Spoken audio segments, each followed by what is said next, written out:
सुप्रभात पिला माने तृतीय श्रेणी गणित क्लास को तुमको स्वागत। आज आम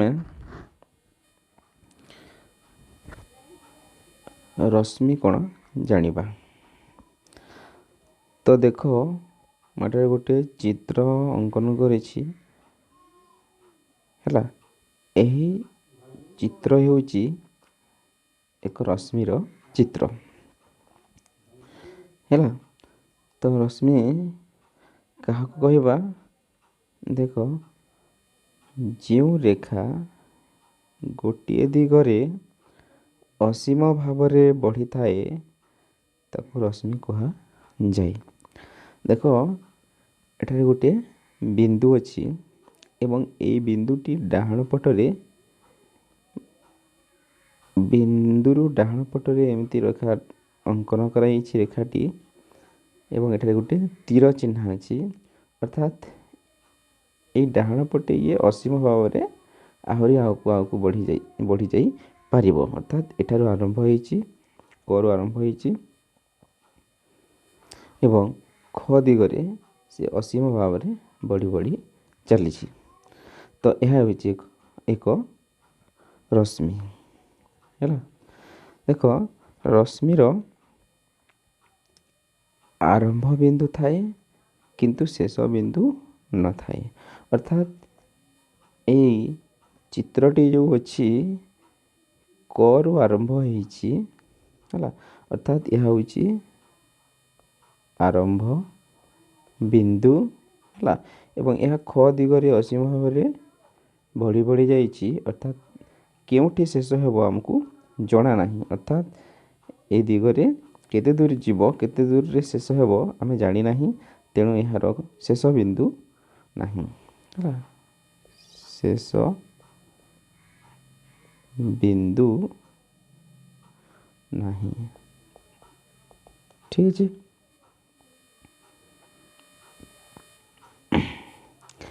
तापरे आरंभ बिंदु को आमे आद्य बिंदु बोली कहि परिबा। आरंभ बिंदु को कौन कहिबा ना आद्य बिंदु कहिबा और शेष बिंदु को प्रांत बिंदु कहिबा हैला। किंतु शेष बिंदु बा प्रांत बिंदु एठारे नाही केवल आरंभ बिंदु बा आद्य बिंदु अछि ठीक अछि। एठार आरंभ होईची एपटरे आगु बढ़ीची आरंभ बिंदु बा आद्य बिंदु अछि किंतु प्रांत बिंदु नाही हैला। तापरे देख मु जो रश्मिटी अंकन करिछि क बिंदु आरंभ करी ख बिंदु पर्यंत एवं एठारे गोटे तीर चिन्ह अछि। एठारे कोन अछि ना गोटे रश्मिर चित्र अछि। यहाँ को मु केमिति पढ़िबी ना यहाँ को मु क ख रश्मि बोली पढ़िबी ठीक अछि।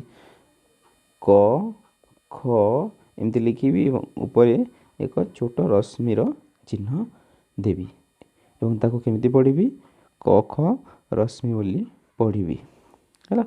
क हेउची आद्य बिंदु एवं ख दिगरे यह असीम भाव में बढ़ी जाइछि हैला। किंतु शेष बिंदु नाही बा प्रांत बिंदु नाही।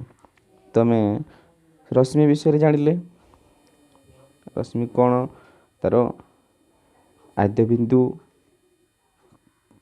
एवं गोटे दिगरे बढ़ी जाइछि से तार शेष बिंदु नाही से विषय में जानिले। वर्तमान पढ़िबा सरल रेखा कौन हैला। तो देख ये मोटे चित्र अंकन करिछि एमिति एवं तार ना देइछि क ख हैला। एही चित्र हेउछि एक सरल रेखार चित्र। यह हेउछि एक सरल रेखार चित्र। तो सरल रेखा को आमे किपरि कहिबा ना जेउ रेखा खंड बा जेउ रेखा सीमाहीन भाव में उभय दिग को बढ़ी थाए ताकू सरल रेखा कहा जाए ठीक अछि। जेउ रेखा हैला जेउ रेखा ସୀମାହୀନ ଭାବରେ ଯେଉଁ ରେଖା ସୀମାହୀନ ଭାବରେ ଉଭୟ ଦିଗରେ ବଢ଼ିଥାଏ। ଦେଖ, ଯଦି ଏଇ ଦିଗକୁ ଯିବା, ଡାହାଣ ଦିଗକୁ ଯିବା, ତାହେଲେ ଖ ଦିଗରେ ଆହୁରି ଆଗକୁ ଯାଇପାରିବା ହେଲା। ଯଦି ଖ ଦିଗରେ ଯିବା, ଖ ଦିଗକୁ ମଧ୍ୟ ଆହୁରି ଆଗକୁ ଯାଇପାରିବା ହେଲା। ଏହା ଅର୍ଥାତ୍ ଏହାର ଏହି ଚିତ୍ରର ଉଭୟ ଦିଗରେ ଆମେ ଆଗକୁ ବଢ଼ିପାରିବା।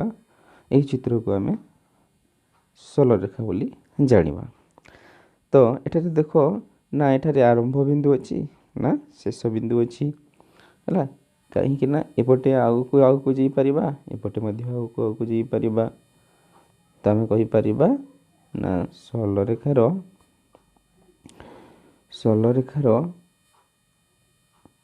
ଆରମ୍ଭ ବିନ୍ଦୁ ଓ ଶେଷ ବିନ୍ଦୁ ନଥାଏ। ଆରମ୍ଭ ବିନ୍ଦୁ ଓ ଶେଷ ବିନ୍ଦୁ ବା ଆଦ୍ୟ ବିନ୍ଦୁ ଓ ପ୍ରାନ୍ତ ବିନ୍ଦୁ ନଥାଏ। ତ ଦେଖ, ଦୁଇଟି ବିପରୀତ ରଶ୍ମି ଏକତ୍ର ସରଳରେଖା ସୃଷ୍ଟି କରନ୍ତି। ଠିକ୍ ଅଛି, କ'ଣ ସେଇଟା ନା ଦେଖ, ଯଦି ଗୋଟେ ମୁଁ ରଶ୍ମି ଏଠାରେ ଅଙ୍କନ କଲି ହେଲା ଏମିତି, ଏବଂ ତାର ବିପରୀତ ଦିଗରେ ଆଉ ଗୋଟେ ରଶ୍ମି ଅଙ୍କନ କଲି। ଏଇ ବିନ୍ଦୁର ବିପରୀତ, ଏଇ ବିନ୍ଦୁ ଯେଉଁ ଅଛି, ଏଇ ବିନ୍ଦୁର ଡାହାଣ ପଟରେ ମୁଁ ଗୋଟିଏ ରଶ୍ମି ଅଙ୍କନ କରିଛି। ବର୍ତ୍ତମାନ ଏଇ ବିନ୍ଦୁର ବିପରୀତ, ଏହି ରଶ୍ମିର ବିପରୀତ ଦିଗରେ ମୁଁ ଆଉ ଗୋଟେ ରଶ୍ମି ଅଙ୍କନ କଲି। ଅର୍ଥାତ୍ ଦୁଇଟି ବିପରୀତ ରଶ୍ମି ମିଳିଲା। ତ ଏହି ଦୁଇଟି ବିପରୀତ ରଶ୍ମି ଯେତେବେଳେ ସଂଯୁକ୍ତ ହେଇକି ବା ଯୋଗ ହେଇକି ଆମେ ଅଙ୍କନ କରିବା, ଏହା ହେବ ଏକ ସରଳ ରେଖା। କ'ଣ ହେବ? ସରଳ ରେଖା। ତ ଆମେ କହିପାରିବା, କ'ଣ କହିବା ନା ଦୁଇଟି ବିପରୀତ ରଶ୍ମି ଏକତ୍ର ସରଳ ରେଖା ସୃଷ୍ଟି କରନ୍ତି ହେଲା। ଦେଖ, ମୁଁ ଏଠାରେ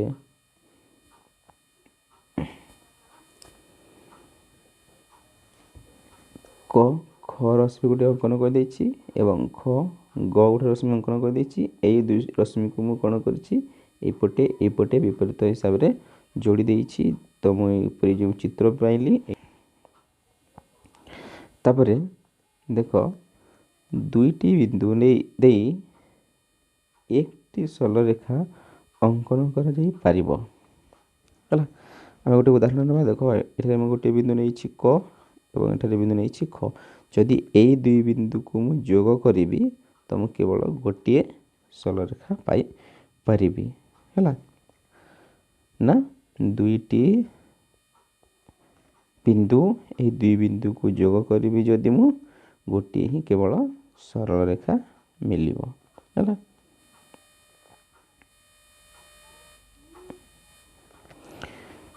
ତାପରେ ଗୋଟିଏ ବିନ୍ଦୁ ଦେଇ ଅସଂଖ୍ୟ ସରଳରେଖା ଅଙ୍କନ କରାଯାଇପାରିବ ହେଲା। ଏଠାରେ ଦେଖ, ମୁଁ କେମିତି ଏଇ ଗୋଟିଏ ବିନ୍ଦୁ ଦେଇ ସରଳରେଖା ମୁଁ ନିର୍ଣ୍ଣୟ କରିଛି ଏବଂ କେତେଟା ସରଳରେଖା ମୁଁ ପାଇଛି। ଦେଖ, ଏଠାରେ ମୁଁ ଆଉ ଥରେ ବତେଇ ଦେଉଛି। ମୁଁ ଯଦି ଏଠାରେ ଗୋଟିଏ ବିନ୍ଦୁ ନେଲି, ଏଇ ଗୋଟିଏ ବିନ୍ଦୁ ଦେଇ ଏଇଟା ଗୋଟେ ସରଳରେଖା ଅଙ୍କନ କଲି ହେଲା।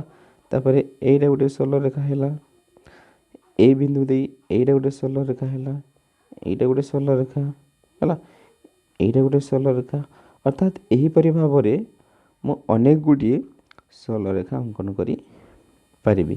ତୁମେ ମଧ୍ୟ ଚେଷ୍ଟା କରିବ ଗୋଟିଏ ବିନ୍ଦୁ ଦେଇ କେତୋଟି ସରଳରେଖା ଅଙ୍କନ କରିପାରିବ, ତାହା ଗଣିକି ନିର୍ଣ୍ଣୟ କରିବ।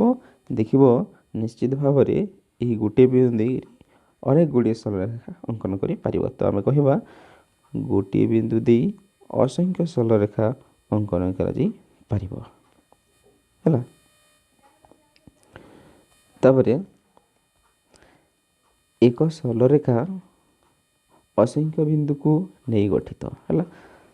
ତ ଠିକ୍ ଯେମିତି ଏକ ରେଖାଖଣ୍ଡ ଅସଂଖ୍ୟ ବିନ୍ଦୁକୁ ନେଇ ଗଠିତ ହୋଇଥିଲା, ଠିକ୍ ସେହିପରି ଆମେ ଯଦି ଏଠାରେ ବିନ୍ଦୁ ବିନ୍ଦୁ ବିନ୍ଦୁ ବିନ୍ଦୁ ଏହିପରି ଅନେକ ଗୁଡ଼ିଏ ବିନ୍ଦୁ ବିନ୍ଦୁ ପକାଇ ଚାଲିବା, ତ ଯାହା ମିଳିବ, ଯେଉଁ ଚିତ୍ର ମିଳିବ, ସେଇଟା ହେଇଯିବ ଗୋଟିଏ କ'ଣ ନା ସରଳରେଖାର ଚିତ୍ର। ଅର୍ଥାତ୍ ଏହି ସରଳରେଖାରେ ଅସଂଖ୍ୟ ବିନ୍ଦୁ ରହିଛି। ଆମେ କହିପାରିବା ଏକ ସରଳରେଖା ଅସଂଖ୍ୟ ବିନ୍ଦୁଗୁଡ଼ିକୁ ନେଇ ଗଠିତ।